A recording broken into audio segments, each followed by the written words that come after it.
Okay, so I used up 10 minutes of that. Sorry about that. But content marketing world. So although I work for a big company, it's not always easy to get things like this approved. And I've wanted to go to this conference for a long time. It happens to be in San Diego. It was here this year and it's going to be here next year. But it's pricey. I don't remember exactly how much it is, but I think it's one of those conferences. It's like, 1,500 bucks or whatever. Like it's not cheap to go to Content World. And it's 3 days. There's a lot. It's a very good conference. But I think since the days when I was unemployed for 10 months during the recession, you get to be very resourceful. And I always, if there's a conference I want to go to, I always reach out and say, hey, I want to go. My company's not going to pay for this. Is there any way I can volunteer? At FCA West here, I used to work the reg desk, and then that would get you in for free for the whole conference. Um, and you don't have to work a lot. This particular deal, Content Marketing World has a whole process for people like me. You volunteer to be a track host, and that means that you pick one track because they do all their, I like the way they do it where they have all these tracks and the sessions for the track for the day are all in the same room. So the track I chose was Measurement and ROI. There were 5 sessions that day for the track. And then there's lunch and there's the morning keynotes and the afternoon keynotes, and you get to go to all that. You just have to be there before the session. They give you a script, you get up, you introduce yourself, you say a word about our sponsor, you introduce the speaker, and you're done. And then you sit down and watch the session. And I thought it was a lot of fun. I enjoyed it. I got to meet all the speakers that way too and network with them. And for being a track host for this show, you get everything. You get all the 3 days, full access. I got access to the speaker room, all the meals, all the parties. I think it's a great deal. So I just would encourage anybody who's letting that hold you back from going to a show, figure out a way. And so there's no way in 15 minutes I can go through the 5 sessions that I was on. One of the things an all access pass gives you is all the presentations from the entire conference. So since I didn't go to any other sessions, I was traveling for my nephew's wedding, so I could only go day 3. But I did download all those presentations from my track and I put them in my private Google Drive. And so when I share this with you guys, and I'll put it in here now so you guys can look at it if you want. But I'll put it in the chat. I shared it. I tested it yesterday. It should work. Why can't I get shouldn't I be able to go copy link and then put it in the, yes. Okay. Yeah. So there you go. Make sure you can get all the presentations. There's one presentation that the 2 most important slides are kind of blank, like they were a build slide, and somehow when they saved the PowerPoint to PDF, it didn't save the build.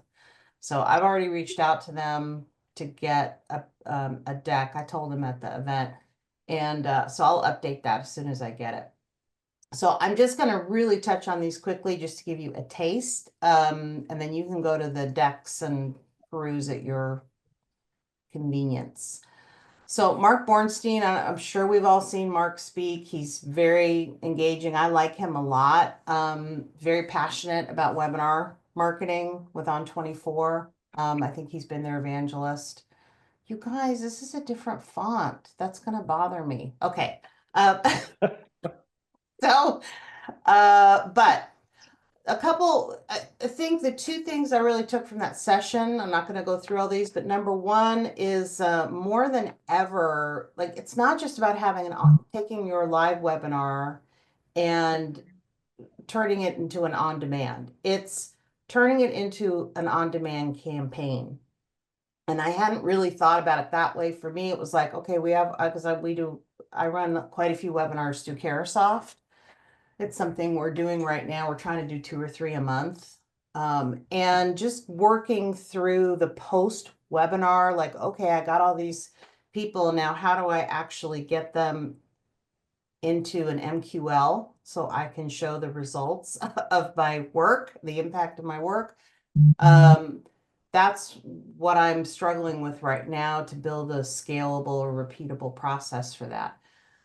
Listening to him talk about this number now and he has got it in a slide deck, 43% are watching on demand, 4% watch both.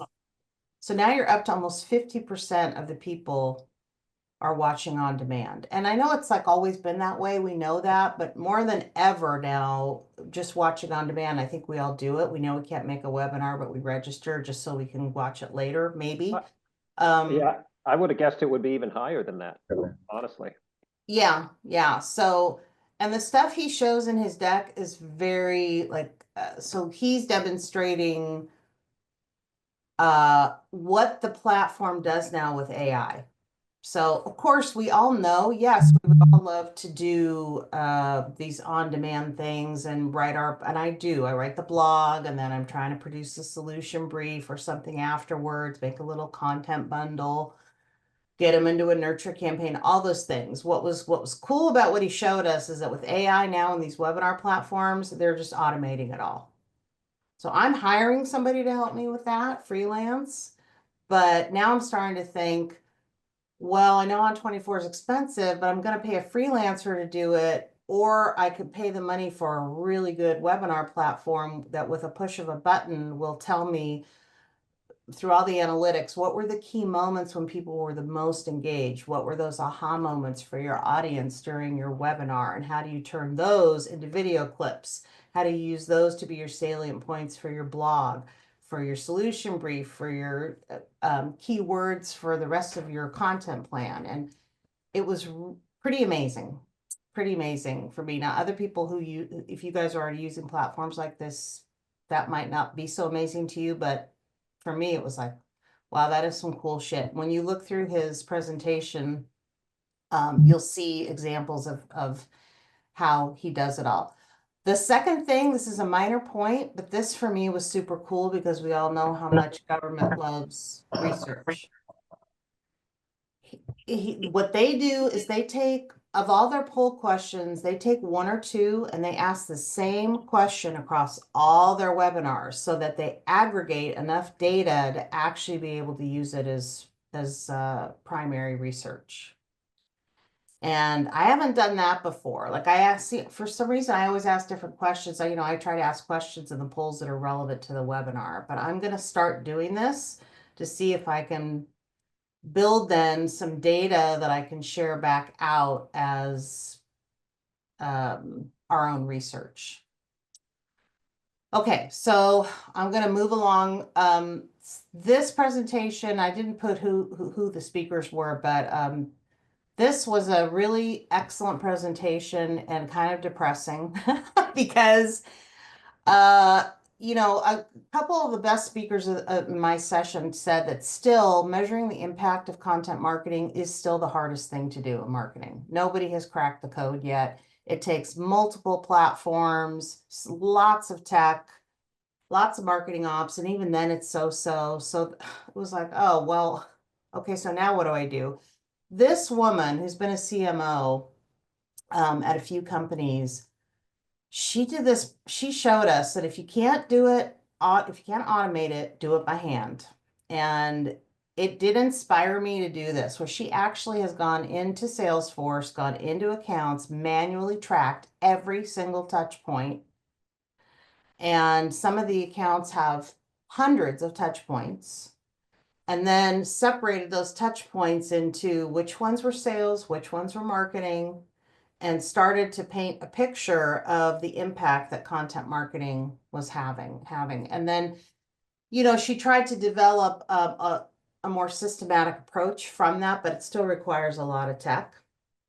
But I left that session and I thought to myself, I really should do it. Especially, we have a weird situation at Zscaler where we have a separate instance of Salesforce just for federal that I can't pull any data out of because of FedRAMP and this, that, and the other. So I'm like, I want to go in there to a closed won deal, reverse engineer it, and just start there. Just see what does that show me or tell me.